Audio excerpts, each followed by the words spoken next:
It is my great pleasure to welcome Mr. Zac Rolnik, co-founder of Now Publishers, for this virtual visit with our entrepreneurship students. I have known Zac for several years, yet we have never really had the chance to talk about his entrepreneurial journey. For that reason, I have been especially looking forward to this opportunity to discuss his career in publishing and his business with him.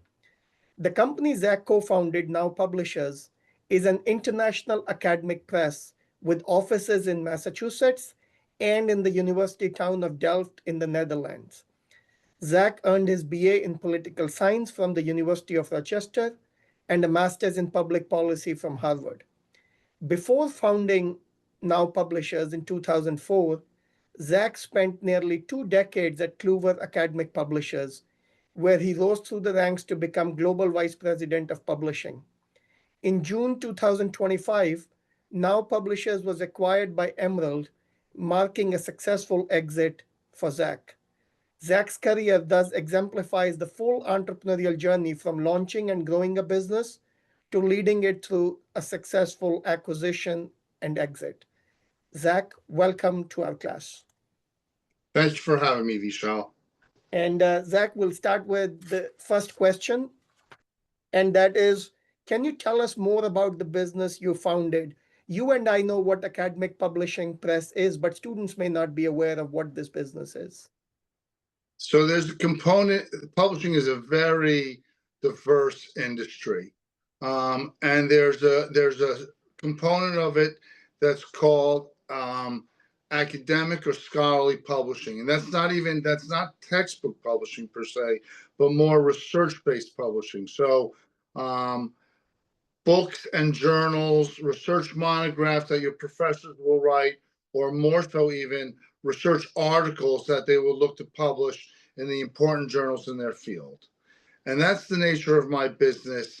There are basically four really big players that take up more than 50% of the market. That's Elsevier Publishers, Springer Nature Publishers, Taylor and Francis, and Wiley. But there's a long tail of publishers after that, many of whom might only publish one journal. It could be a society that publishes a single journal. My business is focused around the journal part of scholarly publishing.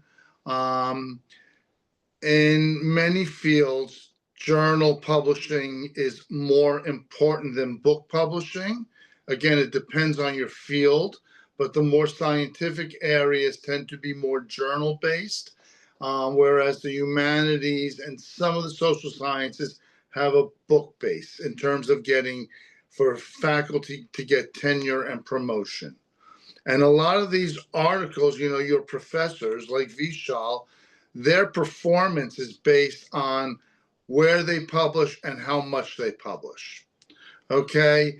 And so as publishers, we try to identify areas and new journals to start where faculty like Vishal will publish.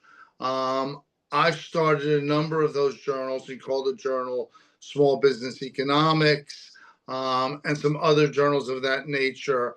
And that's what we do. And my current business is on that, what we would call the serial side, the journal side. And I started a business where we published a suite of journals that published review articles and tutorials. So these are articles where an academic will review the literature and take you through that literature and tell you what are the important topics and the directions it's going in. And we have used experts in the field to do that and have a successful brand called Foundations and Trends. Wonderful. So you said four companies dominate this business, and in class we talk about concentrated industries. Now, roughly speaking, what kind of market share do these four companies together have for this niche business of academic publishing? They easily have over 50% of the business, and they keep on accumulating more. So it's just, although there's always new startups, The aggregation in the business has been significant over the last 10 years. So companies like Springer, so to give you an idea, I worked for Kluwer Academic Publishers. That was sold by Wolters Kluwer to a private equity firm that also bought Springer from a company called Bertelsmann. And they created this new Springer entity, and it was backed by private equity money. It went through at least one sale to another private equity firm, at which time they acquired um, Nature, the Nature Company, which also had a lot of book imprints like Palgrave and journal imprints, but the big name was Nature to create Springer Nature. So there you've got like 3 or 4 big companies all of a sudden becoming one at Springer Nature. So that's just one example of the consolidation that you see in this business. So this business is one that is dominated by big players, and the rest of the companies, including yours, are competing for the remaining market share in the industry. Is that a correct description of this business? That is correct. Okay. That is correct. Wonderful. Now, one of the things the students found impressive about you was that you worked for about 2 decades in one company and then sort of started this business. So a couple of students had questions about that. Emma, Elizabeth, do you want to go ahead with your question then? Yeah. Emma, you can ask your question, and then Elizabeth will ask her question, and then we'll ask Zac to respond. Okay. So I was wondering what made you want to start your own firm after already being so high up at an existing company with customers and market share and all that. 2 things. One, well, I wasn't given really a choice in many ways. So when Kluwer and Springer, when Wolters Kluwer decided to sell Kluwer Academic Publishers and merge it with Springer, often these mergers aren't mergers, but there's a takeover of one company by the other. And so in effect, Springer took over Kluwer Academic Publishers. And even though I was running the highest return on sale division for the company, they wanted to bring in their own people. And so I was 40 years old and I was shown the door. And I thought to myself, and I was explaining this to Vishal earlier, in America, there's not really good employee protection laws. So you can work for a company for 10 or 15 years and they could just show you the door. And I thought to myself, I could go back to another corporate job. But when I started this business, my boss said, we'll teach you how to run one of these businesses. And I had the network, and I had a business partner who also worked at Clue, who had left earlier, who would always bug me saying, we can start a business. We can start a business. And so I didn't want to go back at that point to the corporate world. I thought I had a good idea. And if it didn't work, I could always go back and get a job. Wonderful. Elizabeth, you want to go ahead and ask your question? My question kind of goes along with Emma's, but it's just what your inspiration was for starting Now Publishers after already working in publishing. Well, I can tell you, when you're working in a corporation, there's a lot of things that you like, and there's a lot of things you don't like, and that you think you can do better. And so I was in the C-suite at Kluwer, and I just didn't really. There were things that I did not like the way they were being done. Okay, I was more author-centric. I thought these companies often, even though it was this kind of content is relatively price inelastic. You're not going to buy something like random matrix theory and wireless communication on a whim. You're going to either buy it or you're not. And so but publishers, and I'm sure Vishal and you yourselves experienced with the price of textbooks, were very price aggressive, which I didn't appreciate. They wouldn't allow authors to reuse their own copyright, even little things like that. So when we started, there's one, we thought we could do it better. We had this interesting idea of these review journals, and so it was a combination of sort of not being happy with the current world and thinking that we didn't think we would change the world entirely, but we thought we could do something really good. And that's what we did. Wonderful. Madison, do you want to ask your question about strategy? Yes, I can ask. My question was, how did you go from working, this was also kind of like off of Emma's question, from working at like your previous company in the C-suite and then creating your own company without like exactly replicating like the same model that the other business had? Okay, Or well, did you actually replicate them? I Either way. I did not replicate that, Vishal. Okay. And I'll tell you, this idea that we had, this foundations and trends, I'll give you a little spiel. Okay. I mean, the idea, I'm always traveling to meet professors. You know, good work does not come through your door. You have to go out and find it. And I would find a professor, and she would have a manuscript that was 100-page long that she would cut in half to publish in a journal.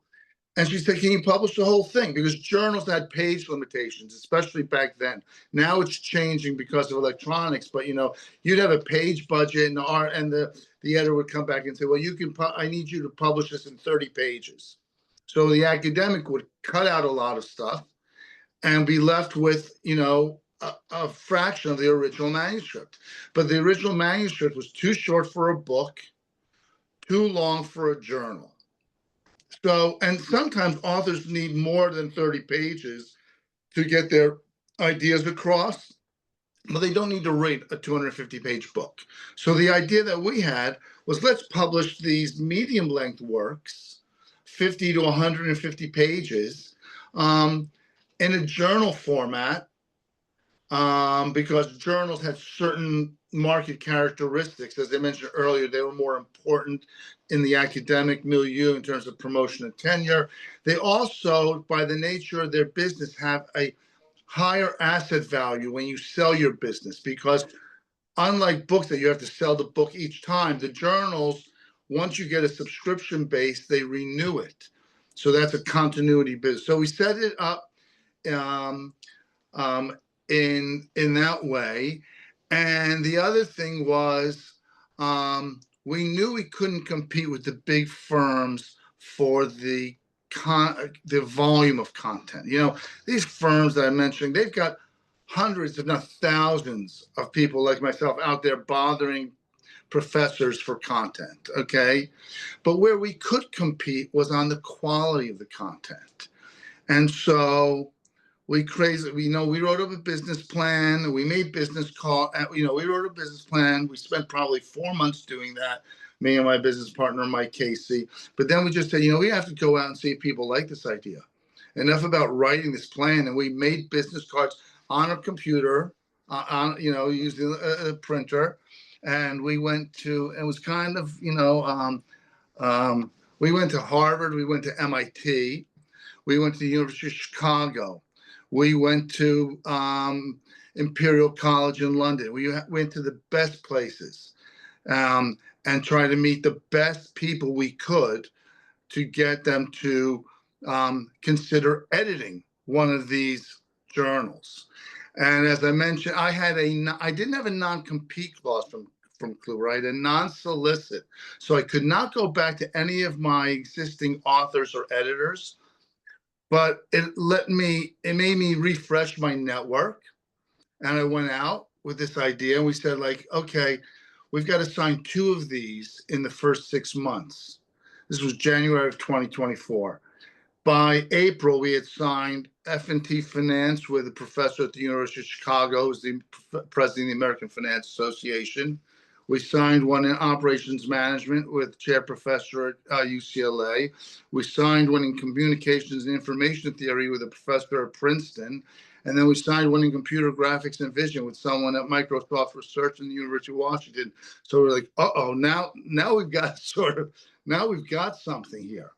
And so that sort of was the strategy, you know, and again, part of it was to be nice. So like we pay our authors, we pay our reviewers, we allow the authors to retain copyright. All the stuff that publishers wouldn't do, we did, you know, and we maintained the quality so that, and after my 1 year was over, I then went back and cherry picked all my best editors from the past. So yeah, that was the strategy. Thank Zach, you. thank you, Madison. Zach, a couple of questions. You said January 2024. I think you got the year wrong there. Correct? January 2004, excuse me. Yeah, 2004.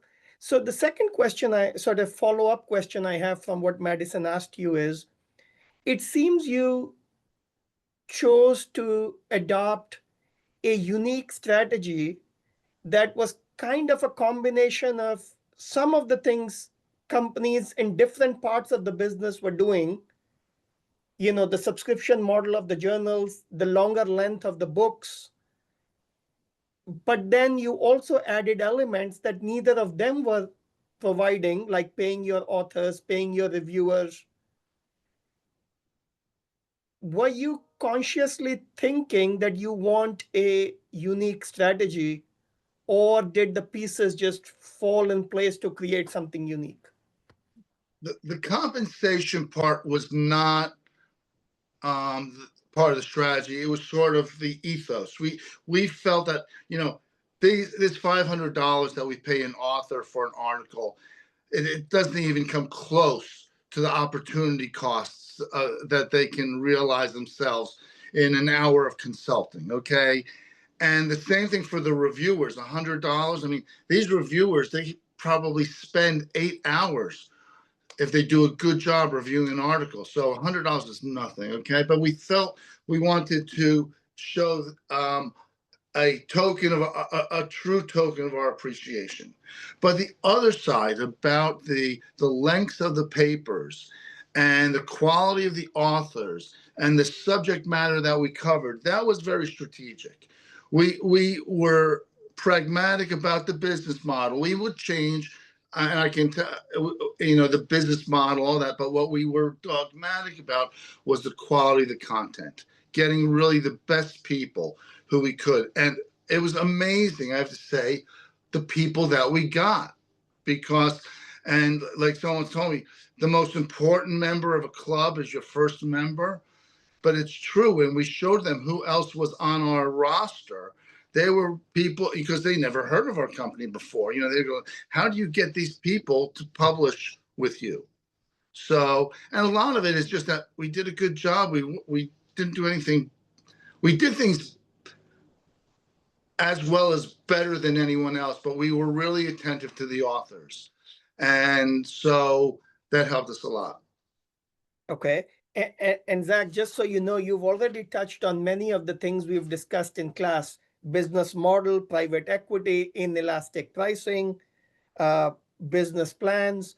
So I am really enjoying this conversation, and I hope students are noticing how many of the things you've mentioned are things we've discussed in class previously, and that these things actually are useful from an entrepreneurship perspective and not just an academic exercise we do in class. Mm-hmm. Alex Cole has a very sort of practical question about, you know, going and starting out your own business. Alex, do you want to ask your question about financing? Yes, sir. I was just wondering, where did you end up getting the finances to start your own business? Hi, Alex. That's a very good question. So, we first went out to see whether actually the idea made sense. Okay, rather than raising money first and then go, you know, with just just with vaporware, we wanted to have authors and editors who said, yes, I'll do this. Okay. And then once we did that, we realized now we've got to go out and get money. And neither my business partner, Mike, nor myself were willing to either mortgage our homes or spend our limited retirement funds to fund the company. We were willing to put some skin in the game, but we weren't willing to put all of our skin in the game. It just would have caused too much angst in the family and stuff. So then we had to find investors. Right. And I thought to myself, who would be the best people to value a publishing business than other publishers? So we talked to bankers and stuff like that, but they're just looking at the balance sheet and the P&L, your projections, and all that stuff. But part of the investment has to be aspirational. They have to see bankers don't see the future. They just see the numbers. But another publisher could look and say, gosh, this sounds like a really good idea. And I was very successful and luckily successful in my career, early in my career, and started some very important journals. And I had a lot of contacts. So what I did is I just started visiting small publishers, privately owned publishers, who might want to invest in a new imprint, or people who had recently sold their businesses in publishing, who might still want to get involved, but not want to get their hands dirty and might want to just invest money. And thirdly were corporate executives who had left publishing, who I knew, who might be willing to invest in a new business. And so that's what we did. We went and I had known a lot of the people. So, you go to these, I would go around, I would meet the directors of the company. They were often named after the person. So it could be like Lawrence Earlbaum and Associates, or there was another JAI Press, was Johnson Associates Inc., or Edward Elgar Publishing, or these were all small to medium-sized publishers. And, I gave them the elevator pitch, and many of them bought into it, but didn't want to give us most of the money. We were looking at that time for $750,000, and Mike and myself were each putting in $100,000 each for $950 total. And so we could have either cobbled together that $750 or most of it. But then you got a lot of people bugging you, like, how's my money? How's it going? How's it going? We had one party who said, we will give you the $750, but we want 51% of the business. And I can tell you, this person actually had told me, never give up more than 49% of your business. But I knew this company, and I liked this person, and he liked me, and I thought to myself, it's still, having just one big gorilla in the room is better than dealing with a lot of small little critters all over the place.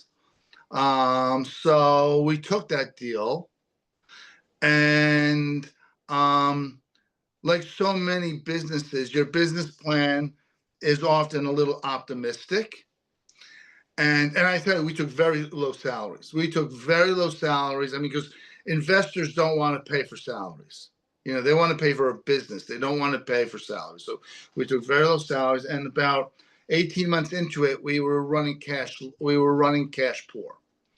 And again, only because our sales projections were a little optimistic.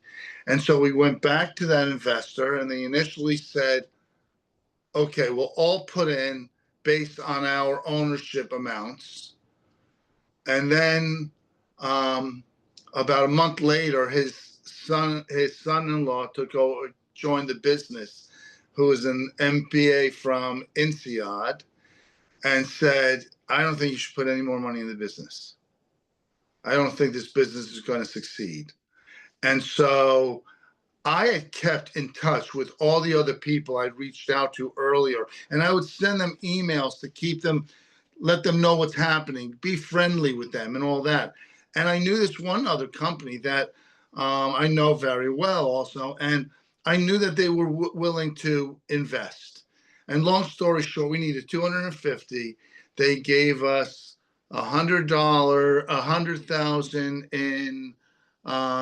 in cash equity, and then another 150,000 loan and services because they were a publishing company and they could do our production. And the result was we got a higher valuation. The other company got devalued. You know, we all had to take a haircut because you bring in more shares, and so they no longer had the majority shareholding. And it was a great thing. It saved the business. It saved the business. So that's how we did the financing. We never went to banks. And we never went to VCs. The growth, it's really hard. You have to be super successful to start a publishing business and be able to ramp it up and sell it in 5 to 7 years. It just doesn't grow that fast. It doesn't have the hockey stick kind of growth. It's slow and steady. Well, that's pretty interesting. 51%'s a big number. Yeah. Well, they were giving us a lot of money. True. Yeah. So I mean, and it's like when you're Shark Tank, what do you take? So in hindsight, I wish I did sell my, mortgage my house and stuff like that, but it would have caused too much angst. So, Cool.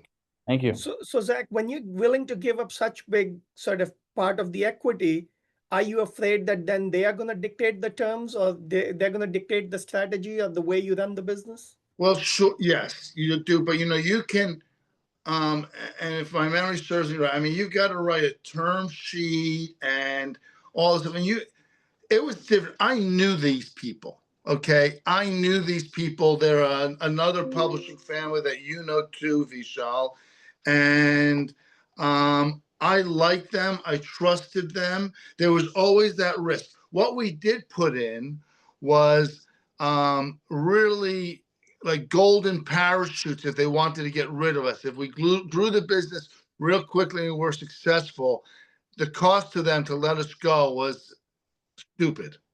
So that's the only thing we did to protect ourselves. Okay, wonderful. Grace had a question about other business ideas you might have explored. Grace, you want to go ahead and ask your question?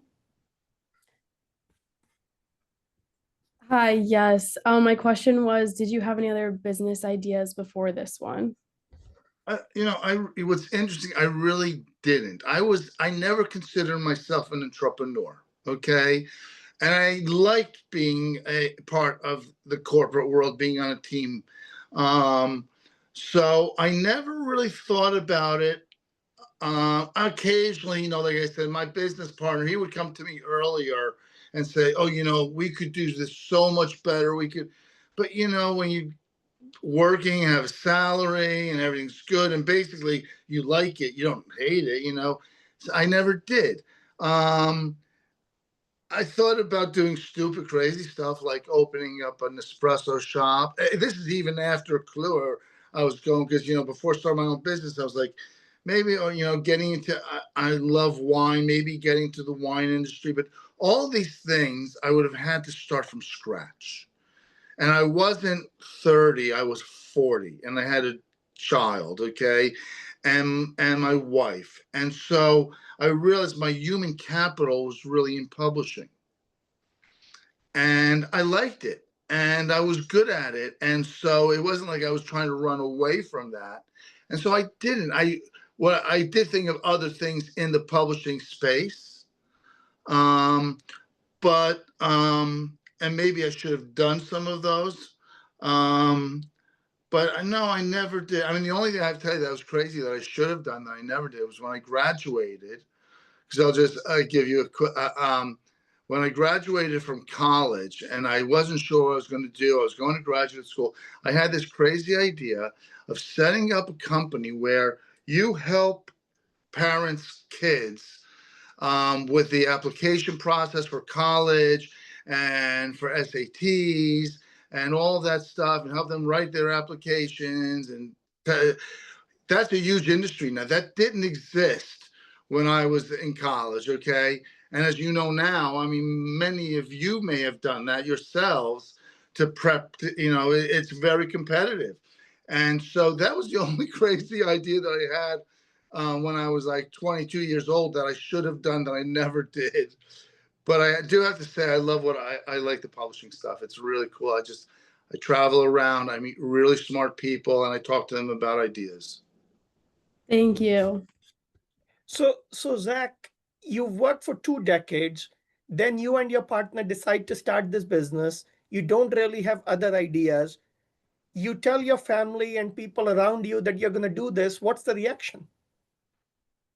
Total support. Total support of starting my own business. Unlike when I went into publishing, when I had my master's degree in public policy and I was in the presidential management intern program working at the Department of the Treasury, people thought I was crazy. People thought I was absolutely nutty to leave. And I have to say, the only person who encouraged me was my dad. He said, "What you'd think, I spent so much money on university," and then he goes, "Does it sound like fun? Try. You can always get another job if it doesn't work out." But starting my own business, I had total support of all of my friends. Some people thought I was a little crazy, personally. A lot of people thought I was going to fail. And I would even say a lot of people were betting on me failing, which only made me, I thought to myself, I will not fail. Because, when you lose your job, even though your performance was really good, you're still heartbroken and you still question your value and your worth. And so it was really important for me to succeed on my own without, someone helping me and so, yeah, I got a lot of support and that was helpful. Wonderful. One of the questions I missed, Zach, was from Athena. And we'll come back to this idea of, you found yourself at this crossroad and you needed to be successful to prove to yourself. We'll come back to that. Yeah. But Athena had a different question.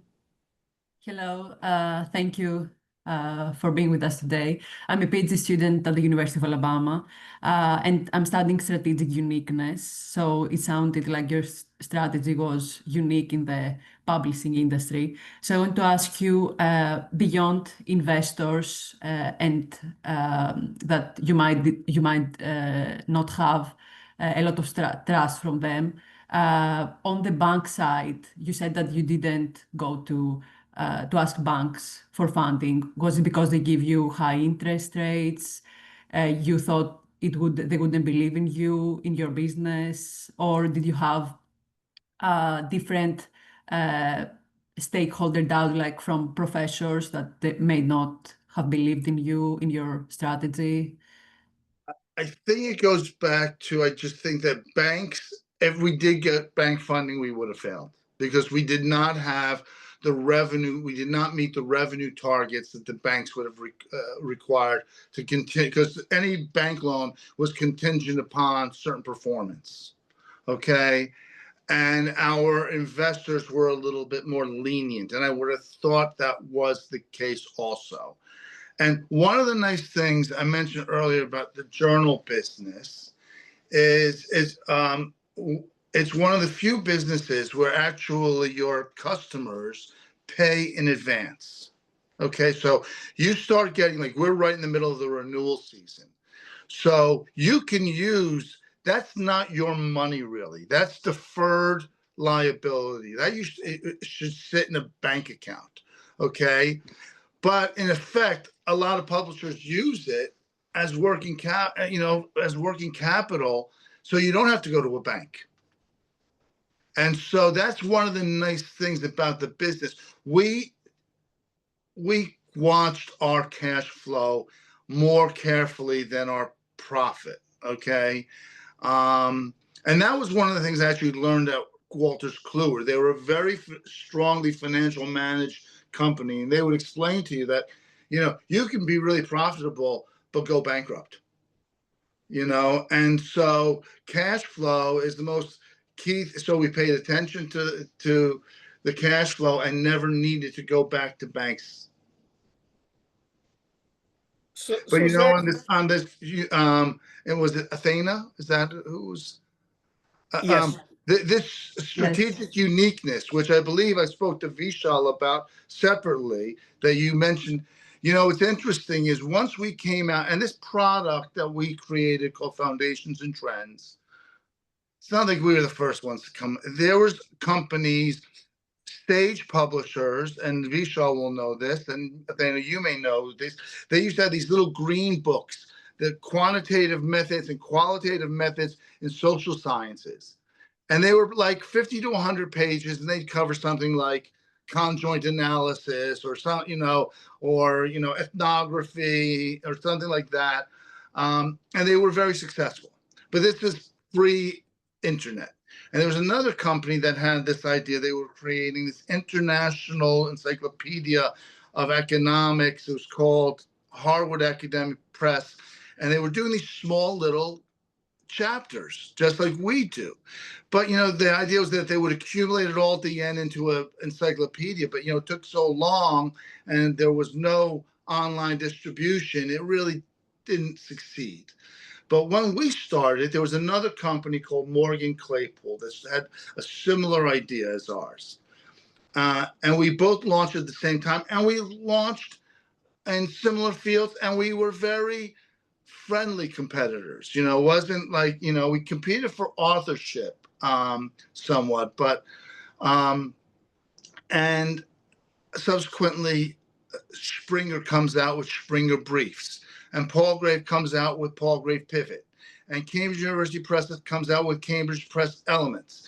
And all of a sudden you see a bunch of publishers flooding into the space because they see that actually authors like this idea and readers liked it. Readers like reading 50 pages and not having to read 100 articles, but read 50 to 100 pages and get an idea of the area.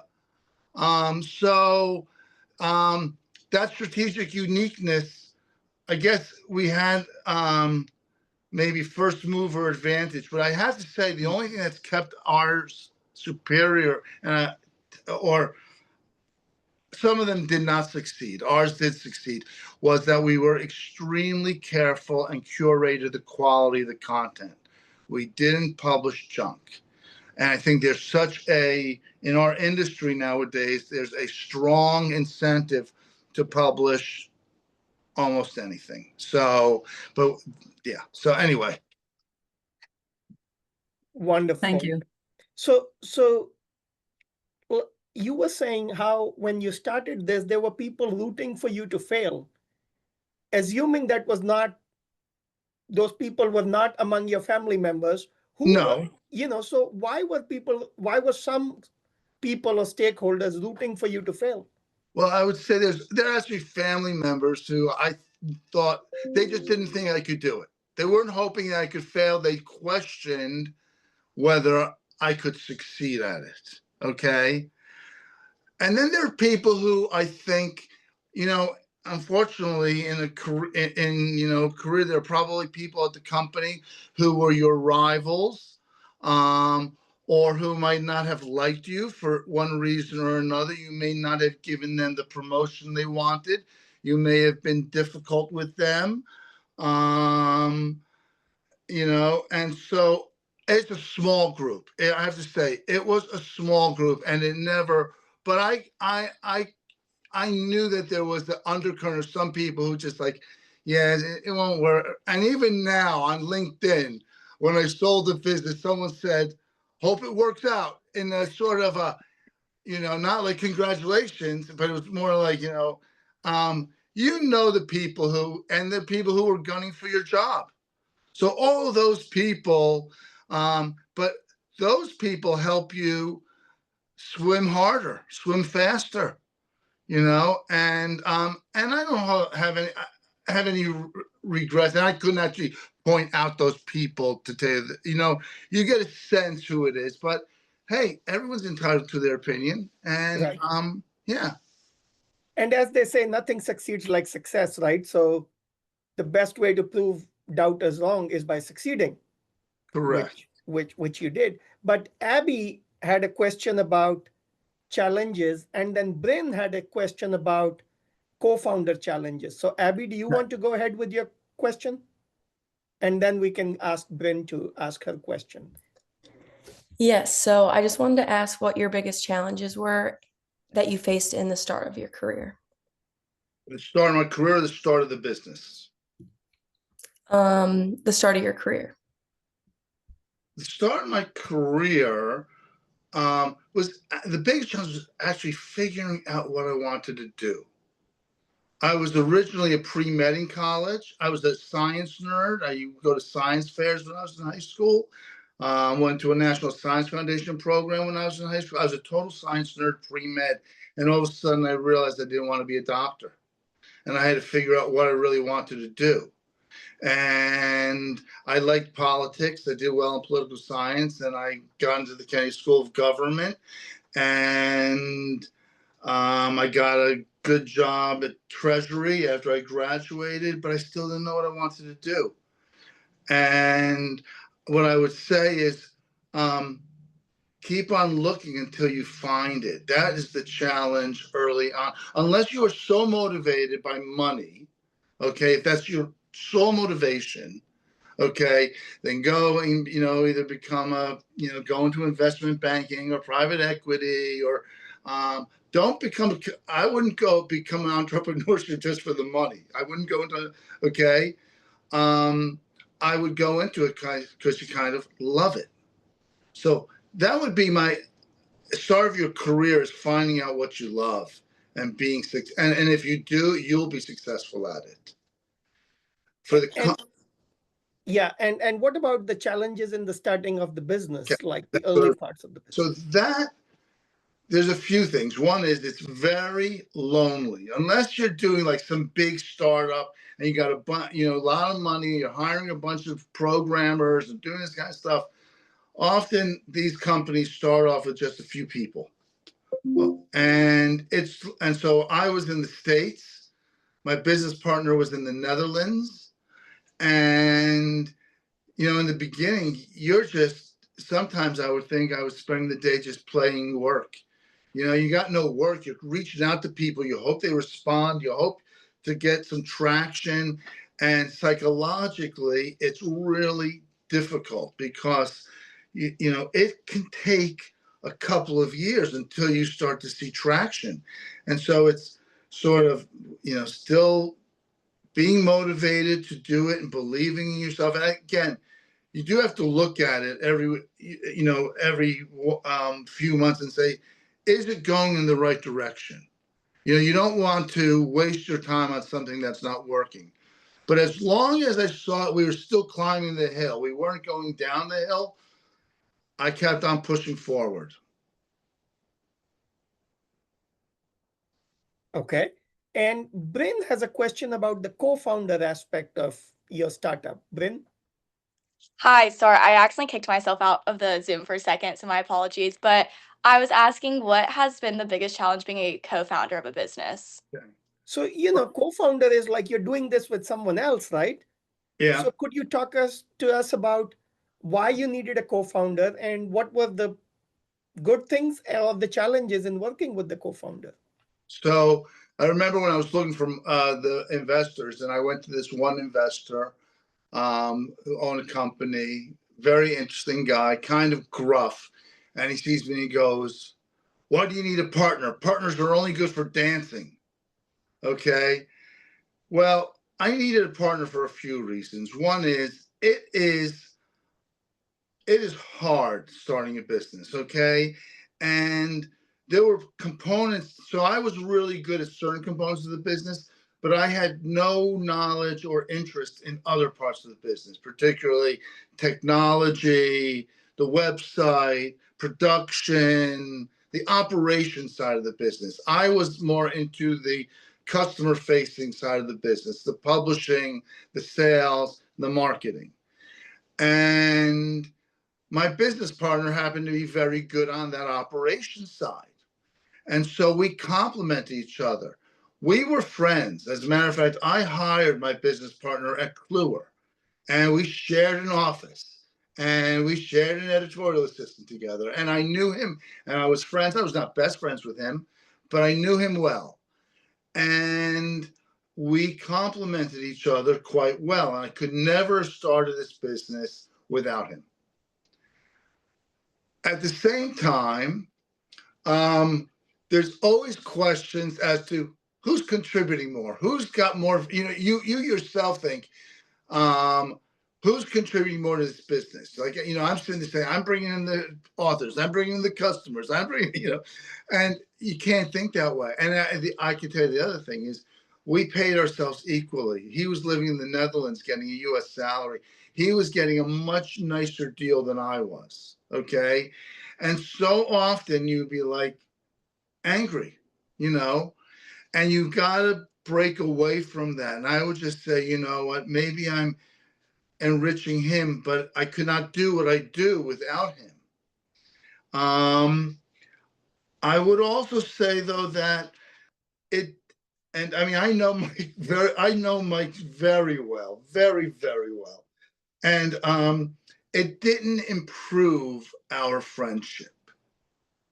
The co-founder situation. I love Mike. I don't necessarily like Mike. So, and I know his wife, I mean, and all this stuff. So, but it is difficult. It is difficult. And it's sort of like a marriage on the relationship side. I mean, these things take a lot of work, and there's many times where you're angry at your partner, you disagree with them. The other last thing I would say is, and the bad thing about a partner, so the good thing is that they'll help you. They can complement your skills. They can support you when you're down. The other side, though, is you often have to compromise. You want to do something, they don't want to do it. They're only going to go so far, and you have to compromise. And if you were a sole owner, you might have done that crazy thing. But the partner, for good or bad, is always kind of like tamping it down a little bit, unless both of you are both like, gung-ho for, and many times we were, don't get me wrong.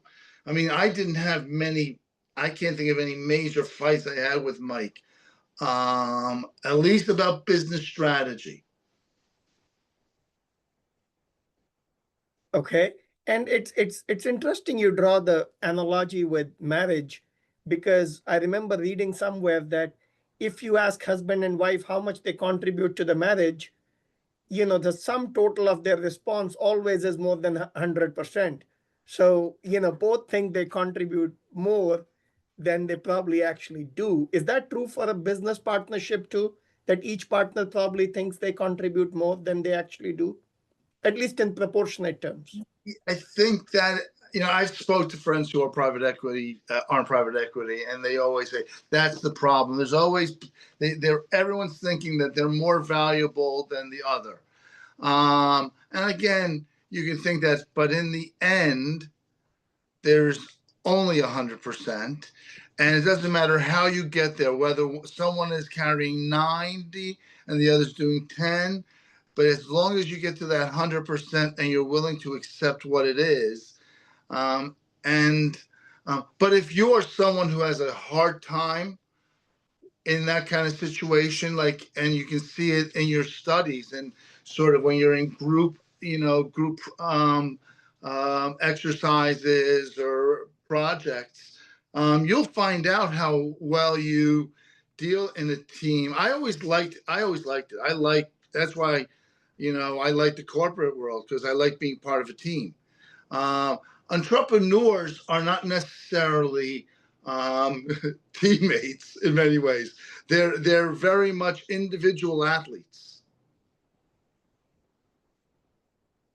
Okay. Were you going somewhere with this thought, or? Oh, no, I'm just saying that. So for your students, they should think about whether they want a co-founder, if they are going to start, based on sort of their own, how they like deal. If you don't like compromising and having disagreements with your business partner, If you want to go it alone, then you might have to do that, is what I'm saying. And many entrepreneurs, I imagine, are very much that way. Like, I think my guess is Elon Musk is probably very strong-headed about his ideas, and I'm not sure how easy it would be to be a co-founder of a business with Elon Musk. Maybe someone like Bill Gates might have been very different. And you see, Bill Gates was a co-founder with people and worked with people. So I think a lot of it also depends on your personality. Okay. That's where I was going. Now we've asked you about the challenges, but one of our students, Gil, had a question about the bright side of entrepreneurship. Gil, do you want to ask your question about rewards? Gil? Yes, can you hear me? Yep. Hi, Gil. Hey, how's it going? I just wanted to ask for you and your business specifically, what's the most rewarding part of it on a day-to-day basis? And then also just in general, hindsight 2020, looking all the way back to when you started, what's been the most rewarding?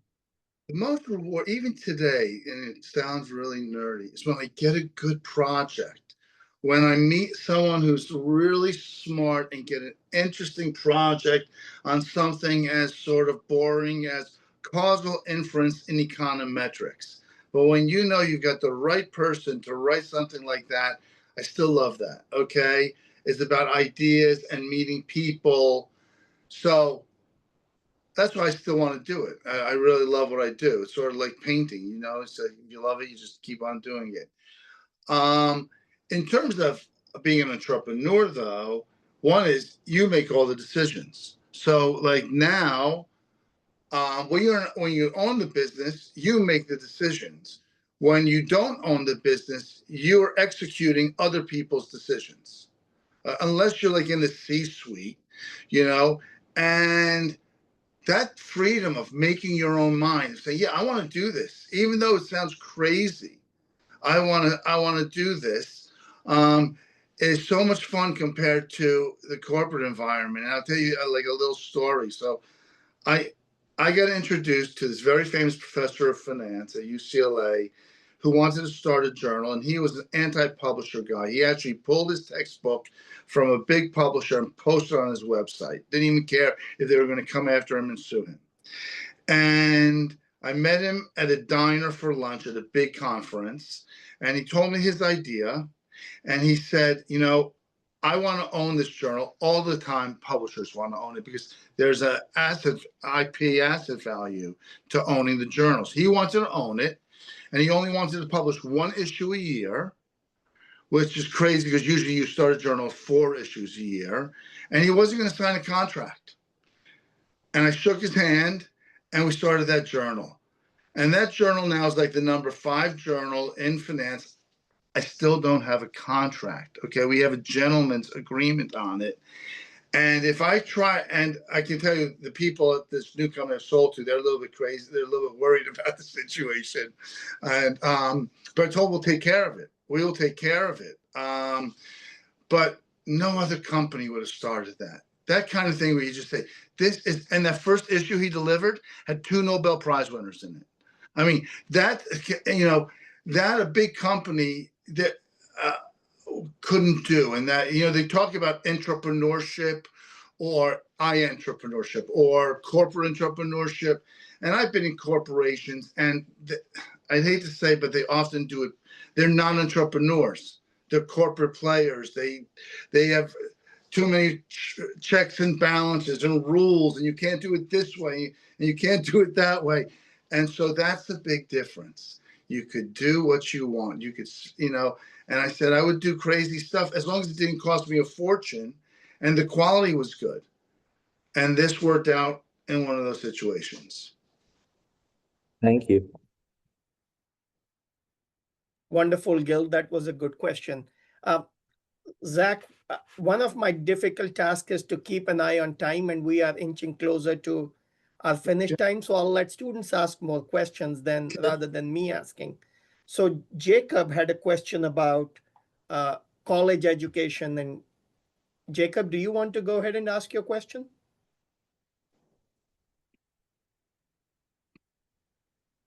Jacob? Yes. I was asking if there's any classes you took in college that you suggest that we take, or if there's one that really stuck with you throughout your career. Well, I think there's ones that are important to take. Like I think it's important to take statistics, okay? Which everyone I think has to take, okay? So I don't think you need to take anything like calculus or any of that kind of stuff, but I think to have a good statistical understanding for business decisions is important. And as an entrepreneur, maybe sort of a intro finance class just to understand sort of like, you know, expected value and discounted cash flow analysis and that kind of stuff.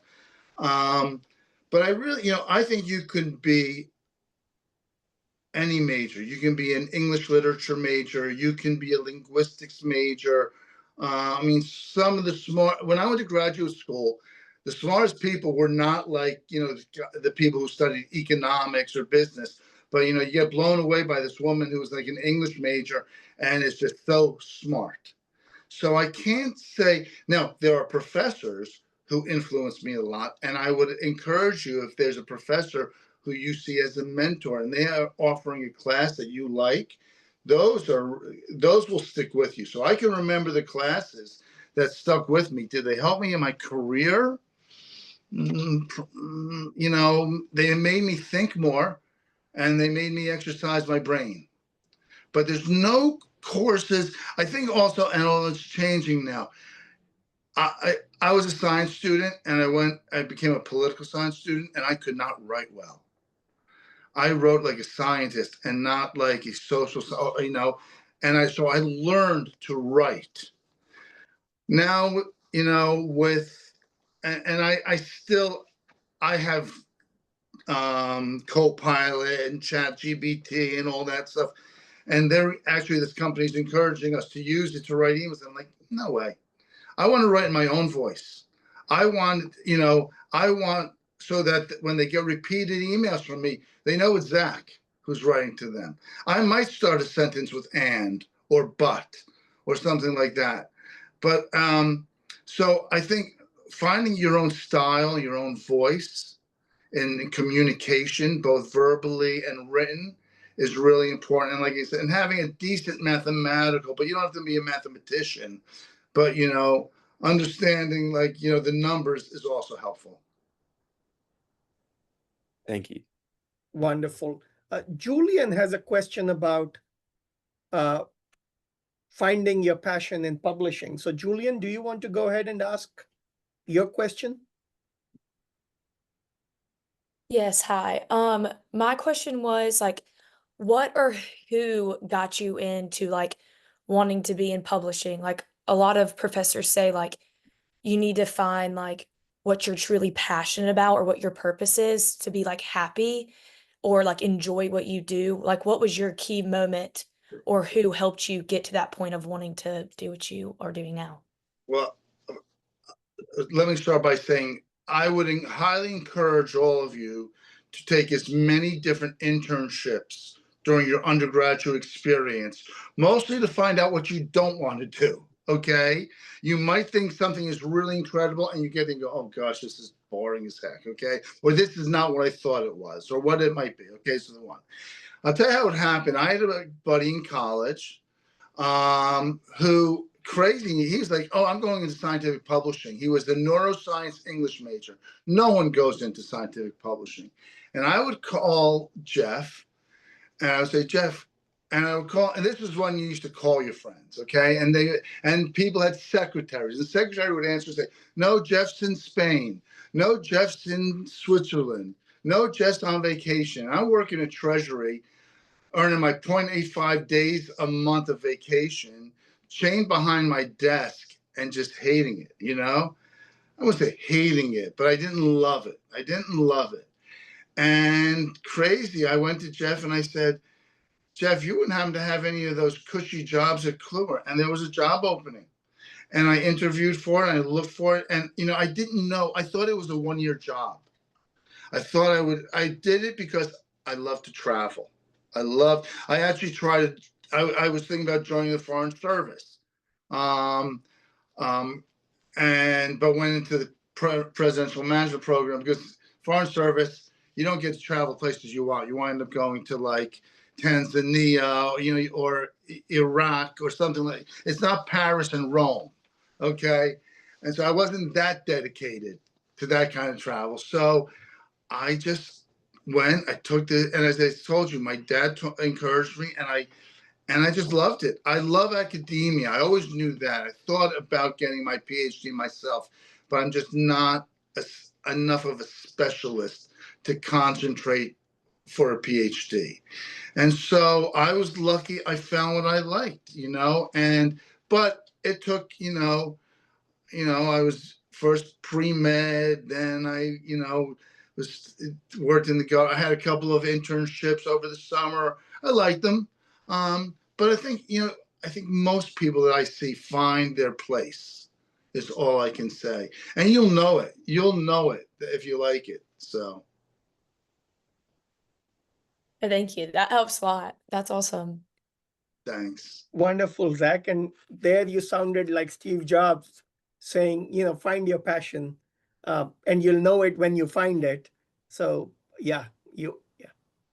Unless you say, I want to be a lawyer, or I want to be an engineer, or I want to be the CFO of an organization, and you know it in your mind, that's what then go that way. And they're definitely clear.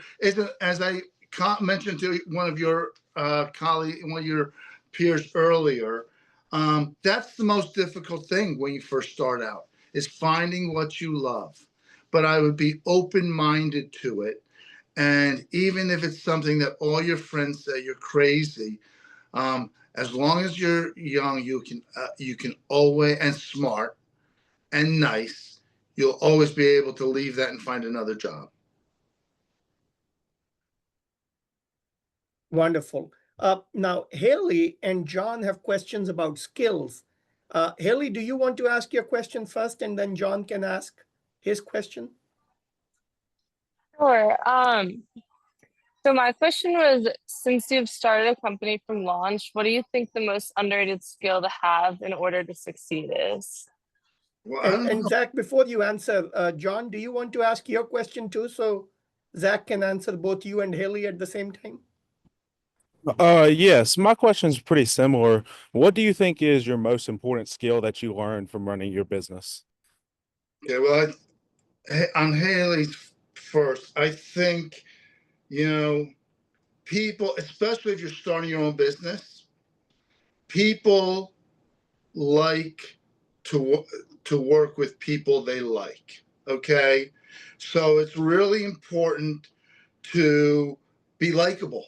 I mean, and I know it's hard to define, but I have a friend who did not go to college, and he's had a bunch of different careers, everything from being a stevedore on a ship to doing architectural stuff, and people like him. Everyone wants to work with him. And so I think, especially as an entrepreneur, you want to be likable, and you might be able to be like Elon Musk later in your career as an entrepreneur, but I imagine Elon was very different when he was first starting out. And so, yeah, I think it's that intangible people skill that,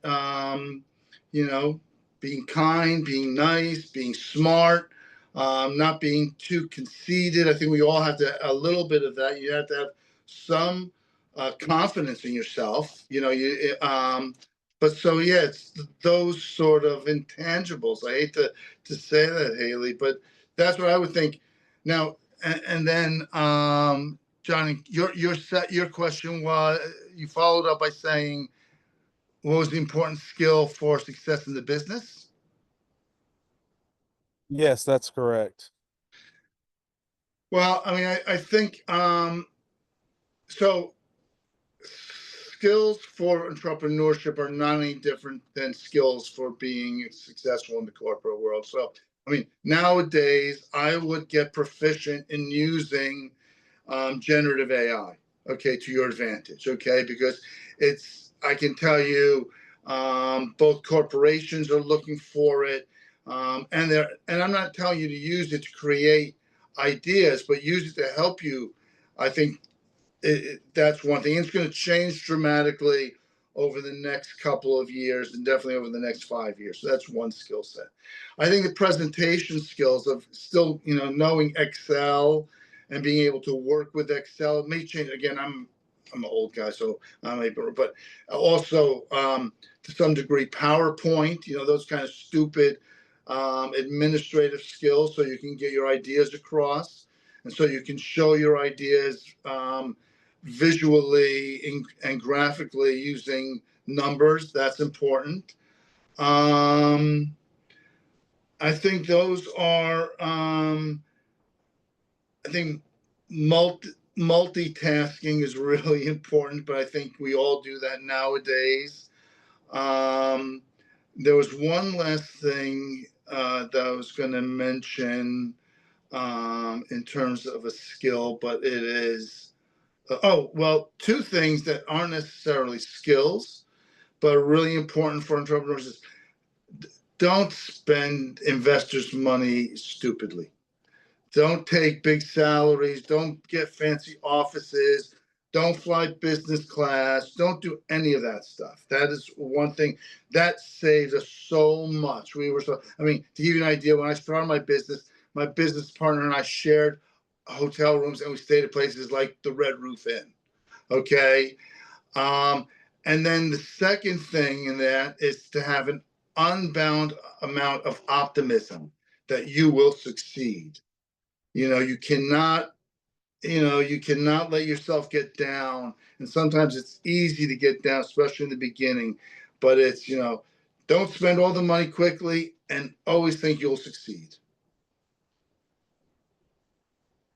Wonderful. Ashley has a question about selling your company. Ashley? Yes. Hi, my name is Ashley. Thanks for speaking with us today. I was wondering if when you started your own publishing company, if you were planning and had intent to sell, or what were your thoughts on that while you started, and how did that sort of happen? Well, I think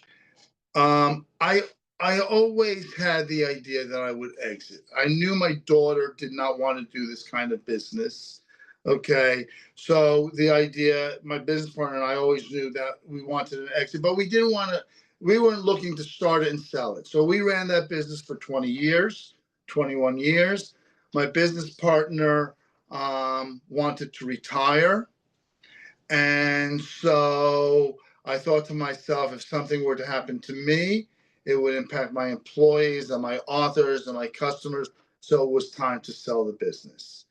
And so, yes, it was always the intent to sell the business at some point, but it wasn't like, we were not serial entrepreneurs and looking to start a business, sell it, start a business, sell it. And there are those people in the publishing space too. Thank you. That perfectly answered my question. And Zac, you said, your daughter didn't want to do it, but 20 years is a long time. How did you know in 2004 she wouldn't want to do it? And then that never changed for 20 years? I didn't know at that point. Okay. But I could see I could see when she went to high school and university, her interests were elsewhere. I only owned, because we brought investors in, a quarter of the business. So it's not like I could simply install her there. And we had a policy, sort of unwritten policy, no family in the business. If it was different, if it was a family business, but this is not a family business. We were a C Corp. We had shareholders to report to. And so we made a decision very early in the business, unless that family member had a specific set of skills that could benefit the business, it's probably better not to have family. It's also, and someone asked earlier, when you start a business, people say, you go to friends and family, okay, to get money. It was the last people I wanted to borrow money from was friends and family. It would ruin Thanksgiving dinner. So that was our policy. I'm not saying it's the right one, but that's how we approached it. Wonderful. And we did talk about that in class as well, about friends and family and the trade-offs, including the awkwardness on Thanksgiving dinners if the business doesn't work out. So thank you for bringing that up. Joseph Cochran had a question about, sort of the full cycle of entrepreneurship that you saw over the last 2 decades. Joseph? So I just had a question, like, seeing as you kind of experienced the full cycle of it, what would you say was the most difficult part in your opinion? And what was the part that you think was the most fun or your favorite part? Yeah. The most difficult is easily the startup period. You forget it. Like now I forgot how difficult it was. But like when you're looking at your bank account, you only see like $15,000 in that bank account and you got stuff to pay and all that kind of stuff. That was really difficult. Okay. The other difficult part was selling the business. You spend so much time building it, and all of a sudden, even though you get a financial benefit from selling it, all of a sudden you give away, your business, and someone else is running it and telling you how they're going to run it, and some of the stuff you might like, and some of the stuff you may not. Okay, so those were the start and the end, in very different ways. Okay, I mean the end was not as difficult only because, you come out, and I have to say exiting, and I think I might have mentioned this to you, Vishal, is when I really actually felt like an entrepreneur, that I actually had an exit. Okay, the most fun is, like I mentioned earlier, I still love getting a great project, getting a great idea. I love to travel, and I go to campus a lot and meeting really smart people and talking to them about their ideas. And they know I'm not an economist or a business scholar, but I just love being out there. And this business is so lovely. And I traveled, and an academic career, I would have to say, is also, if you're a successful academic, and you travel can be a really nice part of your career. And so, I saw Vishal the last time in Copenhagen at the Academy of Management meetings, and you're meeting a lot of really smart people, and you're working all hard all day, but the evenings are lovely when, walking around the canals of Copenhagen or having a beer, stuff like that. So it's that whole milieu. You have to like the whole thing of the job. I guess you could work all day and hold your nose and really not like it, just because at night you can go out for a fancy dinner if you're in a job you don't love. But I tell you, if you love your job and then you even have the late days to do that, it's wonderful. Thank you. And the one thing I didn't mention, it wasn't any of the big financial successes that were the biggest pleasure, I have to tell you, of the business. It was more of, again, those kind of intangibles. They like me. These authors like me. They like working with me. It's those kind of things that I like better than, wow, we just got this deal. It's nice to get the deal too, don't get me wrong. But that's not what I'll remember. Wonderful, Zac. So we have less than 30 seconds left, and I want to finish with what's one advice that you can give based on your, 4 decades of experience to young adults who are just graduating from college, about to start on their post-college career? I would say one is quickly, before you take as many internships as you can as a student. Really helpful, giving you an idea. Try to find what you like, and especially when you're younger. And I imagine most of you are getting your bachelor's degrees in business administration. I think that's a very powerful degree. I would not immediately go out and get my MBA, is one thing I would tell you. I would be selective. And the only way I would go get my MBA is if I really want to be in the C-suite. I want to be a CEO or something like that. Okay. Because it's an expensive investment. I hate this, Vishal, I'm not trying to discourage people. I'm just saying it's an expensive investment. Make sure you take advantage of it if you do that. And if you're not having fun doing what you're doing, think about it. Think about whether it's something you want to continue to do, especially when you're young. You have so many opportunities. Wonderful. On that note, Zac, let me thank you for generously sharing your experiences, insights, and time today with our students. I enjoyed it very much. I learned a lot, and I am sure the students enjoyed a lot and learned a lot as well. Thank you for your time. Thank you, Vishal. I very much enjoyed it myself. I look forward to seeing you again sometime soon. Likewise. Take care. And guys, see you in class on Monday. Bye-bye. Okay, bye.